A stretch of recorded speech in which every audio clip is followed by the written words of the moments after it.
Hi guys, this is Ankur Rathi again with you.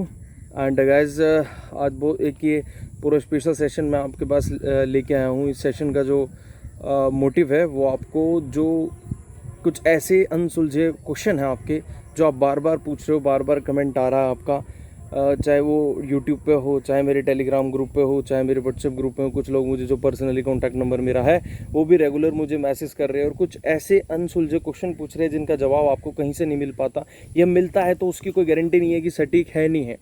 तो मैं focus कर रहा हूँ क्योंकि यूपी एसआई के बारे में मैं आपको कल बता चुका था सारी चीज़ें, और जो आज बिहार एसआई की जो वैकेंसी आई हुई है उसके फॉर्म फिल हो रहे हैं, उसमें जो चीज़ें गड़बड़ाया हो रही है, जो डिटेल्स आपको नहीं पता वो मैं आपको बताने जा रहा हूँ।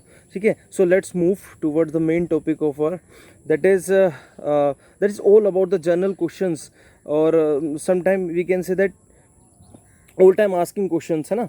जो इस तरह के क्वेश्चंस होते हैं उससे हम बात करेंगे। देखिए, मैं एक पहले ओवरव्यू आपको बता दे रहा हूँ। जो बिहार एसआई की जो वैकेंसी आई हुई है उसमें टोटल पोस्ट 2213 है, जिसमें से 1998 पोस्ट सब इंस्पेक्टर की है और इसके अलावा 215 सर्जेंट की है। ठीक है बच्चों, इसकी जो डिक्लेरेशन हुई है वो 2 दिन पहले हो चुकी है और 16 अगस्त 16/8/2020 से ये फॉर्म फिल होने स्टार्ट होंगे, यानी कि आज से फॉर्म भरे जा रहे हैं 24/9/2020 तक, यानी कि 24 सितंबर तक ये फॉर्म भरे जाएंगे। क्लियर है आपको? इसमें जो फॉर्म भरने का तरीका है ऑनलाइन है, जिसमें आपको फ़ी डिपॉजिट करनी होगी। जर्नल और ओबीसी के लिए 700 रुपये फ़ीस है, SC ST के लिए 400 रुपये फ़ीस है। क्लियर? मैं आपको बता देता हूँ कुछ इसका थोड़ा सा पैटर्न, और कुछ क्वेश्चंस ऐसे आपके लूँगा मैं जो आप बार बार मुझसे पूछ रहे हो, बार बार आप यूट्यूब पर सर्च करते हो, लेकिन ऑथेंटिक इन्फॉर्मेशन नहीं मिलती। तो डिपार्टमेंट की जो चीज़ें हैं वो सारी मैं आपको इसके बारे में बताऊंगा। कई क्वेश्चन मेरे से बहुत अच्छे स्टूडेंट्स ने पूछे, उनके बारे में भी अभी जिक्र करता हूँ। चलिए, तो मैं आपको बता दूँ इसका जो एग्ज़ाम पैटर्न है इसका बच्चों, वो प्री, मेंस और देन फिजिकल, यानी कि 3 स्टेज में हम ले सकते हैं। ऑल ओवर 2 स्टेज में है, पहले रिटन एग्जाम है, फिर आपका क्या है, फिजिकल एग्जामिनेशन है। लेकिन हम इसे 3 पार्ट्स में डिवाइड करेंगे। We can classified the whole recruitment process into 3 heads. The first one is pre examination, prelim examination. सबसे पहले है प्रारंभिक परीक्षा। प्रारंभिक परीक्षा की अगर मैं बात करता हूँ आपसे, तो इसमें बहुत इंपॉर्टेंट चीज़ ये जानने की है बच्चों, केवल GS आएगा। जो ऑफिशियल नोटिस में गिवन है वो है सामान्य ज्ञान तथा सामाजिक मुद्दों की जानकारी। और इसमें मैं आपको अगर क्वेश्चन बता दूं, टोटल क्वेश्चन 100 आएंगे। 2 मार्क्स का एक क्वेश्चन होगा, तो 200 मार्क्स का ये पेपर होगा, 2 घंटे का पेपर होगा। The time is very sufficient, time की कोई इशू नहीं है हमारे पास। GS में 2 घंटे 100 क्वेश्चन के लिए मोर देन इनफ है, मोर देन इनफ। क्लियर? तो टाइम का इशू नहीं है, बस क्या है, हमें सीखना है, GS को पढ़ना है। सिलेबस इतना उलझा हुआ है, उसके लिए मैं हूँ आपके सामने। मैं बताऊंगा कैसे सुलझाना है इसे, कैसे मेमोराइज करके इसे रखना है अपने दिमाग में, और किस तरीके से आपको फैक्ट मगिंग अप से थोड़ा बचना है, और किस टेक्निक से आपको वो चीज़ें जो आपने ग्रैप्स करी, वो एब्जॉर्ब करी, वो सारी चीज़ें आपको कैसे, वो आउटपुट आपका एग्जाम में कैसे आना, इस चीज़ का खेल है इस एग्जाम में। That's it. ठीक है, उसके बाद जो स्टूडेंट इसमें पास होगा, पहली चीज़, एक चीज़ इंपॉर्टेंट बता रहा हूँ, प्रीलिम एग्जाम में 30% मार्क्स लाना आपको अनिवार्य है। अगर आप 30% मार्क्स नहीं लाएंगे तो आप फेल मान लिए जाएंगे। So it is mandatory to gain at least 30% of all over marks in prelim paper. Clear है? Let's move further. तो हम नेक्स्ट स्टेप पे चलते हैं रिटन एग्जाम के, जिसमें है मेंस के एग्जाम। मेंस के एग्जाम में अगर मैं बात करता हूँ, तो पहली चीज़ ये है, जो प्री में पास होंगे वो 20 गुना पास होंगे, वैकेंसी के 20 गुना। लाइक लेट्स से 2213 वैकेंसी है, तो इसके जो 20 गुना होंगे, लगभग वो 44-45 हज़ार जो स्टूडेंट हैं वो मेंस में बिठाए जाएंगे। मेंस में देखिए, मेंस में 2 पेपर होंगे। 1 we have of general Hindi, एक हमारे पास सामान्य हिंदी से संबंधित है, जिसमें 100 प्रश्न आएंगे। 2 घंटे का पेपर होगा। सामान्य हिंदी के बारे में मैं आपको बता चुका हूँ, मेरी UPSI की वीडियोज़ है, उसमें आप देख सकते हैं सामान्य हिंदी के लिए कौन सी बुक आपको पढ़ना है और उसमें टोटल क्या आएगा। क्लियर? इसके बाद दूसरा पेपर आता है GS का। देखिए, इसमें भी GS है, मतलब प्री में भी अल्टीमेटली GS ही था, और मेंस में भी second paper exclusively of GS का ही है, और 100 क्वेश्चन है इसमें भी। और 2 आवर्स का भी है, 2 आवर्स का, यानी कि दोनों में हिंदी और जीएस में दोनों 2-2 घंटे का टाइम है, 2 आवर्स का टाइम है और 100 क्वेश्चन है। The time is again more than enough, time बहुत है। आप खाली बैठ जाओगे करके, ये पेपर इस तरह का होगा, पौना घंटे 1 घंटे में आप आराम से कर दोगे। अगर मेरी बताई हुई टेक्निक और इन सब चीज़ों पर आप चलोगे तो बहुत ईजिली आप ये कवर कर लोगे। क्लियर है? क्लियर है? चलिए, इसमें एक इंपॉर्टेंट इन्फॉर्मेशन मैं देता हूँ, हिडन इन्फॉर्मेशन। मेंस एग्जाम में हिंदी के मार्क्स मेरिट में नहीं जुड़ेंगे, ये क्वालिफाइंग है। 30% आपको लाना होगा, इससे कम लाए तो आप एग्जामिनेशन से बाहर, आप रिक्रूटमेंट प्रोसेस से बाहर। क्लियर? जीएस के बेस पे मेरिट बनेगी, दैट्स इट। एक बहुत इंपॉर्टेंट चीज जो मैं आपको बताने वाला हूं बच्चों, मुझे नहीं पता लास्ट टाइम कब वैकेंसी है, किस तरीके से हुआ बिहार एसआई में, but this time you people have negative marking. बहुत बड़ा ब्लेंडर है ये नेगेटिव मार्किंग, क्योंकि एक बहुत बड़ा हर्डल है। क्या है इसमें कि आप मैक्सिमम क्वेश्चन जीएस के अटेम्प्ट करते रहते हो, आपको लगता है this is the right answer, I know very well and all that. आप वो चीज़ें करते रहोगे और अब पता लगेगा आपको नेगेटिव में पहुंच गए। ठीक है ना? You have done a lot of negative answers, बहुत सारे गलत हो गए और जो पॉजिटिव था वो भी नेगेटिव में चला गया, नेगेटिव मार्किंग के सब बाहर हो गए। ये प्रॉब्लम होती है। अब देख लेते नेगेटिव कितनी है। नेगेटिव है, लेकिन this is a good thing कि नेगेटिव बहुत माइनर सी है। कैसी है? 1/5 की, यानी कि 0.20 की। कितनी है? 0.20 की, यानी कि 1/5 मान लेते, 1/5। क्लियर है? 5 क्वेश्चन आपके गलत हुए तो एक सही आपका कट जाएगा, सीधी सी बात ये है, दैट्स इट। क्लियर? अब मैं एक मेंस में एक चीज़ और बताना चाह रहा हूँ बच्चों। मेंस में जैसे कि ओबीसी एससी एसटी कैटेगरी होती है, उसके लिए क्वालिफाइंग मार्क्स रख रखे हैं, मिनिमम इतने आपको लेने होंगे। उसमें क्या है, एससी एसटी को 32% मार्क्स मेंस के एग्जाम के लाने होंगे, अनिवार्य है। इसके बाद ओबीसी के लिए 36.5% मार्क्स आपको लाने होंगे और जनरल के लिए 40% मार्क्स आपको चाहिए, तभी आप सिलेक्शन प्रोसेस में इंक्लूड होंगे, otherwise you will get out. Clear? ये होगा। क्लियर? अब हम बात कर लेते हैं इसका सेकंड प्रोसेस जो है हमारा फिजिकल का प्रोसेस है। अगर आप रिटन एग्जाम पास करते हैं, मेंस का एग्जाम पास करते हैं, तो लगभग 6 गुना जितनी वैकेंसीज है उसके 6 गुना कैंडिडेट्स आपके पास रह जाएंगे और वो कैंडिडेट जो है वो फिजिकल के लिए जाएंगे। इस फिजिकल की अगर हम बात करते हैं तो देखिए इसमें कई सारी स्टेज है, बेसिकली 4 स्टेज है इसमें। पहली चीज़ मैं आपको बता दूं, हाइट मेजरमेंट देखते हैं इसमें। दूसरी चीज़ रनिंग होती है। तीसरी चीज़ high jump, long jump and short put. तो टोटल 5 टास्क हो गए। अगर हम कॉम्प्रिहेंसिवली अगर इन्हें देखते हैं तो सबसे पहले हाइट देख लेते हैं बच्चों। मेल की हाइट कितनी होगी? मेल में भी 2 कैटेगरी रख रखी है इन्होंने, जनरल, ओबीसी, एससी एसटी। पता नहीं ये कहाँ का रिवाज है यार, एससी एसटी की हाइट कौन सा कम होती है? ऐसा तो नहीं है, मैंने तो कभी नहीं देखा कि इतना ज़्यादा। पहाड़ी इलाके में इन सब में तो मैं कह सकता हूँ, लेकिन जो हमारे साथ रह रहे हैं एससी लोग और वो सब, उनकी हाइट तो खूब होती है। मेरे साथ कई लड़के ऐसे जो काफ़ी अच्छी हाइट है, पता नहीं क्या क्राइटेरिया रख रखा, और बहुत बड़ा डिफरेंस है। देखिए आप, जनरल और ओबीसी की 165 सेंटीमीटर हाइट है और एससी एसटी की 165 centimetre. Is a huge difference, बहुत बड़ा डिफरेंस है ये इस लेवल पे। खैर, फीमेल के लिए थोड़ा उनकी तो हाइट नॉर्मली कम होती है, तो फीमेल के लिए 155 सेंटीमीटर हाइट है एलिजिबिलिटी का क्राइटेरिया। उसके बाद हम चेस्ट देखते हैं। छाती की नपाई जो होती है, उस छाती की नपाई में 2 कंपोनेंट है बच्चों, एक फुलाव वाली होती है और एक नॉर्मल जो चेस्ट का मेजरमेंट होता है। ठीक है? तो जो जनरल ओबीसी वो यहाँ पे भी कैटेगराइज कर रखा है। जनरल और ओबीसी के लिए 81 सेंटीमीटर की विदाउट स्वेलिंग, यानी कि बिना फुलाव के आपको 81 सेंटीमीटर आपकी चेस्ट होनी चाहिए।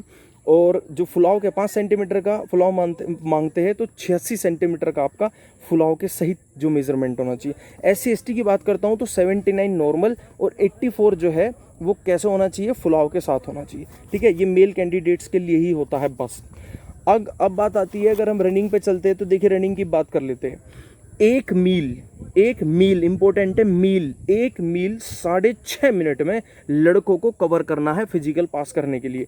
लड़कियों के लिए ये 1 किलोमीटर है और टाइम थोड़ा सा कम है, आधा मिनट कम है, यानी कि 6 मिनट में 1 किलोमीटर लड़कियों को भागना होगा। ठीक है? जो इसमें पास होगा, फिर उसकी हाई जंप होती है। हाई जंप में मेल और फीमेल का डिफरेंस है। मेल को 4 फीट कूदना है बच्चों, 4 फीट उन्होंने दे रखा है, तो आपकी कैपेसिटी 4.25 साढ़े 4 फीट कूदने की होनी चाहिए। क्यों ऐसा क्यों कह रहा हूँ मैं, इसलिए कह रहा हूँ कई बार क्या होता है आपका जैसे शरीर अगर गर्म है, वार्म अप हो रखे हो आप, तो आप एकदम से और ऊंचे भी कूद जाओगे, या 4 फीट है 4 फीट से ऊंचे भी कूद जाओगे। लेकिन कई बार क्या होता है रेस हो जाती है और उसके 3-4-5 घंटे बाद हाई जंप होता है, उस टाइम वार्म अप नहीं कर पाते आप, और आप क्या होता है आपका कहीं ना कहीं थोड़ा पैर हाथ लग सकता है और आप उसे क्रॉस नहीं कर पाओगे, तो बहुत बुरी स्थिति बन जाती है। उसमें लास्ट इवेंट होता है, उसके बाद भी आप उसमें फेल हो जाते हैं, दिक्कत हो जाती है। खैर, हाई जंप लड़कियों के लिए 3 फीट है, केवल 3 फीट। अगर मैं गोला फेंकना कहूँ, शॉर्ट पुट जिसे कहते हैं, वो मेल के लिए 16 पौंड का 16 फीट तक ही फेंकना है दूरी, और फीमेल की बात करूं तो 12 पौंड का गोला 10 फीट तक फेंकना होगा आपको, ठीक है। लॉन्ग जंप की बात कर लेता हूं, यानी कि लंबी कूद की, मेल के लिए 12 फीट कूदना होगा, बहुत आसानी से कूद सकते हो, थोड़ा सा भाग लेना, 100 मीटर शूट की तैयारी कर लेना, जंप मारो एकदम बाहर हो जाओगे, ठीक है। आप लोग तो 15-15 फुट कूद लोगे जो 21, 22, 23, 24, 25 तक की एज में है, ठीक है। खैर, उसके बाद जो है लड़कियों के लिए केवल 9 फीट है, यानी कि 9 फीट क्लियर है। 9 फीट बहुत ज़्यादा नहीं है, बहुत इजीली हो जाएगा। खैर, क्वालिफिकेशन की बात कर लेते हैं। देखिए, एक अब आपके कुछ टेक्निकल इशू आ गए, टेक्निकल क्वेश्चंस जिन्हें मैं अब लूँगा। सबसे बड़ा टेक्निकल क्वेश्चन ये है, कुछ स्टूडेंट्स की डिग्रियाँ जो है वो फंसी पड़ी है, कुछ की एज फंसी पड़ी है, तो मैं बात बता देता हूँ आपसे। देखिए, क्वालिफिकेशन 1 अगस्त 2020 को 1 अगस्त 2020 को आपकी ग्रेजुएशन कंप्लीट होनी चाहिए। उस दिन या उससे पहले तक आपकी ग्रेजुएशन कंप्लीट होनी चाहिए। उसके एक भी दिन बाद या और बाद तक ग्रेजुएशन कंप्लीट नहीं हुई तो बच्चों डॉक्यूमेंट वेरिफिकेशन में वो बाहर निकाल देते हैं, ठीक है ना। हमारे टाइम पे भी एक बार हुआ था, आई रिमेंबर द इंसिडेंट्स। क्या हुआ कि वेरिफिकेशन के लिए जैसे गए, पुराना टाइम बता रहा हूँ, 10 साल पुरानी कहानी। तो वेरिफिकेशन के लिए गए तो वहाँ पे एक लड़का था और मेरे साथ का लड़का था, बीटेक था वो, और उसकी डिग्री जो है वो कंप्लीट, एग्ज़ाम कंप्लीट हो गए थे, लेकिन उसका भी रिजल्ट नहीं आया था। तो मार्कशीट उसके पास उस डेट से अगले दिन डेट की थी। तो अल्टीमेटली जो नोडल ऑफिसर एसपी के पास भी गए वो, तो उन्होंने रिजेक्ट कर दिया। उन्होंने कहा आप हेडक्वार्टर से भी वो रिजेक्ट था। अब कोर्ट वोट गया होगा या नहीं, पता नहीं, आई डोंट नो, अब मेरी टच में नहीं है तो पता नहीं मुझे। खैर, ये स्थिति बनती है। ग्रेजुएट होने चाहिए आपको 1 अगस्त 2020 में। अब एज की बात आ जाती है, इंपॉर्टेंट एज की बात। ये भी क्वेश्चन मेरे पास मैसेज आया, बच्चों ने पूछा कि मेरी एज इतने टाइम पे होगी, मेरी इतने में होने वाली है, मैं इतनी एज का हो चुका हूँ। कुछ 35 साल के लोगों को मेरे पास मैसेज आया, एक का 21 साल के लड़के का एक फ़ोन कमेंट आया था, लगातार मुझसे वो नंबर भी मांग रहा था। तो मैंने कहा था कि टेलीग्राम ग्रुप में आप मुझसे कम्युनिकेट कर सकते हो, तो उसने कम्युनिकेट करा और मुझे बताया। खैर, उसने मुझे व्हाट्सएप पे मुझे कम्युनिकेट करके उसने बताया। खैर, तो अब मैं आपको बता दूं, अगर आपको एज देखनी है तो 1 जनवरी 2020 से नोटिफिकेशन, ऑफिशियल नोटिफिकेशन में है, और 1 जनवरी 2020 को आपको 20 साल का हो जाना चाहिए, क्योंकि इसमें मिनिमम एज है 20। अब 20 साल का हो जाने का मतलब क्या, मैं बताता हूँ। देखिए, सॉरी मिनिमम एज इसमें रखी गई है 20, चाहे वो जनरल हो, ओबीसी हो, गर्ल्स हो, SC ST कोई भी हो, 20 साल का होना चाहिए। अब मैक्सिमम कितनी होगी ये सब के लिए अलग अलग है। जैसे जनरल सामान्य वर्ग का जो कैंडिडेट है उसे 37 साल तक मैक्सिमम भर सकता है वो, ओबीसी का 40 साल तक, SC ST वर्ग का हो 42 साल तक, और महिलाएं में भी जनरल और SC ST में है वो 40 और 42 तक भर सकती है, 40-42 साल तक। वो बुढ़े दरोगा भर्ती करोगे कि यार क्या कर रहे हो इस एज में, तो क्या होगा। और अभी एक अच्छी बात मैं बताऊं तो, मैं बिहार दरोगा में एक चीज़ और है, आप 57 ईयर्स के हो, 57 साल के हो, फिर भी आप दरोगा भर्ती हो सकते हो अगर आप फौज से रिटायर हो देख रहे हो, कमाल की बात है ना। चलिए खैर आगे चलते हैं। अब मैं आपको बताता हूँ इसके बाद। तो 1 जनवरी 2020 को आपकी 20 साल आयु पूरी होनी चाहिए। क्लियर है बच्चों। चलिए, अब रिलैक्सेशन की बात आती है, कुछ रिजर्वेशन की बात आती है। देखिए, रिजर्वेशन 2 तरह का होता है। टेक्निकल रिस्पेक्ट है वो मैं बता देता हूँ आपको। Reservation is of 2 type, first horizontal, second vertical. Vertical reservation वो हमें पता होता है, SC ST OBC, other weaker section में भी आ गया, अब तो weekly section, economically weaker section का भी आ गया ही, ठीक है। तो जो हम सामान्य देखते हैं वो वर्टिकल होता है। वर्टिकल एक होता है क्षितिज आरक्षण, हॉरिजेंटल रिजर्वेशन। देखिए क्या होता है, जैसे आप ओबीसी है, ओबीसी में भी कुछ क्या है, कुछ फीमेल है, कुछ क्या है हैंडीकैप है, कुछ क्या है एक्स सर्विसमैन है, कुछ फीमेल है। तो वो जो होता है वर्टिकल रिजर्वेशन की सब कैटेगरी हॉरिजेंटल रिजर्वेशन बनती है। हॉरिजेंटल रिजर्वेशन की बात करता हूँ तो 35% लड़कियों के लिए बहुत अच्छी बात है। Congratulation to all of you girls कि 35% आरक्षण आपको मुफ्त में मिल रहा है आपकी कैटेगरी में। तो जो आपकी मेरिट बनेगी गर्ल्स की अलग बनेगी, 35% आरक्षण आपका होगा। 35% सीट तो आपकी है ही गर्ल्स कोटे में, उसके अलावा आप जनरल की भी खाओ फिर, ठीक है। तो आप मेहनत कर लो, ये मत सोचना कि 35% तो हमारी हम हो जाएंगे, कंपटीशन बहुत है, बहुत लड़की आजकल आ रही है फोर्स में। खैर, फ्रीडम फाइटर भाई साहब आप भी सुन लो, इनकी सीट तो खाली जाती है, 2% का आरक्षण है ना। फ्रीडम फाइटर कौन होता है, उसे कोटा कौन मिलता है मैं बताता हूँ। जिसने राष्ट्रीय आंदोलन में हिस्सा लिया है उसके वंशजों को 3 पीढ़ी तक फ्रीडम फाइटर का कोटा मिलता है। 3 पीढ़ी बाद खत्म हो जाता हो तो वो 2% रखा गया। क्लियर। एज रिलैक्सेशन सबसे इम्पोर्टेंट, इससे भी लगातार मेरे पास क्वेश्चन आए हैं कि एक फौजी भाई का भी हमारा आया था, शायद मेरे ख्याल से बंगाल में पोस्टिंग है शायद उनकी, तो वो मुझसे पूछ रहे थे कि भाई इस तरीके से क्या है एज रिलैक्सेशन कैसा रखते हैं। देखिए एज रिलैक्सेशन 2 तरीके का, एक तो बिहार डिपार्टमेंट का और एक अदर डिपार्टमेंट का। अदर डिपार्टमेंट में केवल इन्होंने लिया है आर्म्ड फोर्स यानी कि आर्मी ली है केवल, ठीक है ना, जो रक्षा संगठन है केवल वो लिए गए हैं। और अगर बिहार डिपार्टमेंट की बात करें तो जितने बिहार के एम्प्लॉय है परमानेंट एम्प्लॉय सरकारी, उन्हें रिलैक्सेशन दिया गया है। अगर मैं बात करता हूँ एक्स सर्विसमैन की, तो एक्स सर्विसमैन को 3 साल का एज में रिलैक्सेशन दिया गया है। जैसे कि अगर मैं कहूँ 37 साल जनरल वालों के लिए है तो उसे 3 साल एक्स्ट्रा मिले, यानी कि वो 40 साल तक उस फॉर्म को भर सकता है। क्लियर, समझ में आई। बिहार एम्प्लॉय की बात करता हूँ तो ऐसा बिहार का एम्प्लॉय जिसने 3 साल सरकारी सेवा करी है परमानेंट, उसे उसकी एज में 5 साल का रिलैक्सेशन, यानी कि अगर कोई SC/ST कैटेगरी का है या OBC कैटेगरी SC/ST कैटेगरी का है जैसे, तो 40-42 साल उसकी एज है तो उसे प्लस 5 साल और लगा लो, 47 साल में दरोगा बनाएंगे। अबे यार व्हाट इज दिट।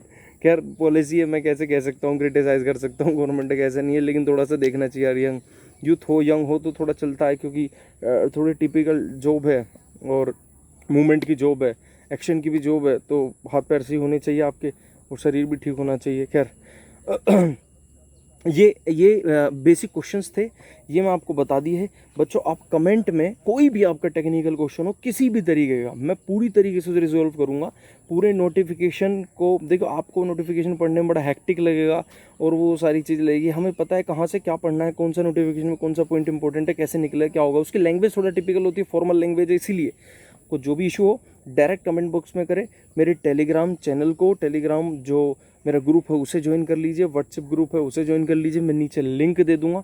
और ये चैनल है, आप जो आप डेली अगर अपडेट रहना चाहते हैं तो आप इसे सब्सक्राइब कर सकते हैं, लाइक भी कर सकते हो, शेयर भी कर सकते हैं, आपको अच्छा लगा हो तो, ठीक है। तो ये टोटल मैं एक जिस्ट सा मैंने बताया आपको, कुछ टेक्निकल चीज़ें बताई, क्योंकि फॉर्म फिलअप किया जा रहा है, it is my responsibility to guide you, तो इसीलिए मैं इस पर काम कर रहा हूँ। ये मैंने आपको सारे मोटे मोटे पॉइंट बताए। कोई भी इशू हो भैया, कोई भी इशू हो किसी भी कैंडिडेट को, किसी भी एस्पिरेंट को, वो डायरेक्ट मुझसे कम्युनिकेट करें, ठीक है ना। यूट्यूब पे कमेंट कर सकते हैं, टेलीग्राम का लिंक दे दूंगा, व्हाट्सएप का लिंक दे दूंगा, वो आप ज्वाइन कर सकते हैं, डायरेक्ट आप मुझसे कम्युनिकेट कर सकते हैं, ठीक है। और जो आपको सीरीज़ है हम पढ़ा रहे हैं और जो सारी चीज़ें नॉलेज आपको दे रहे हैं वो आपको पता लगी रही है, रेगुलर आप पे वीडियोज़ आ रही है। आप कहोगे कि वीडियोज़ कभी इस टॉपिक की आ जाती, कभी इस टॉपिक की, कभी इस टॉपिक की, ठीक है ना।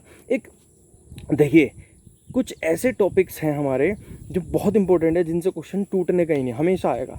तो एक इंटरेस्ट क्रिएट किया जाता है जीएस में। ऐसा नहीं है कि एक तरफ से पढ़ाना वो सही है, पढ़ाया जाता है बिल्कुल सही है, लेकिन एक इंटरेस्ट करने के लिए एक पिलर भी खड़े करने पड़ते हैं, उस पर हम काम कर रहे हैं। कंटिन्यूस सीरीज़ हमारी आने वाली है, करंट अफेयर का सेशन आने वाला है, तो stay tune with us guys. एक बड़ा बेनिफिट आपको इसमें मिलने वाला है, हमारे एक्सपीरियंस का पूरा अनुभव मिलने वाला है। मेरे साथ के जो मेरे कलीग हैं उन्हें भी जो प्रश्न ऐसे हैं जो मुझसे अछूते रह जाएंगे वो उन्हें कर लेंगे। उनसे मेरे से ज़्यादा उनकी सर्विस हुई है, मेरे से ज़्यादा वो सीनियर भी है, तो वो भी मुझे फैसिलिटेट करते हैं कि ताकि मैं आपकी प्रॉब्लम को सोल्व कर पाऊँ, ठीक है ना। तो आज के लिए इतना ही, थैंक यू वेरी मच, जय हिंद।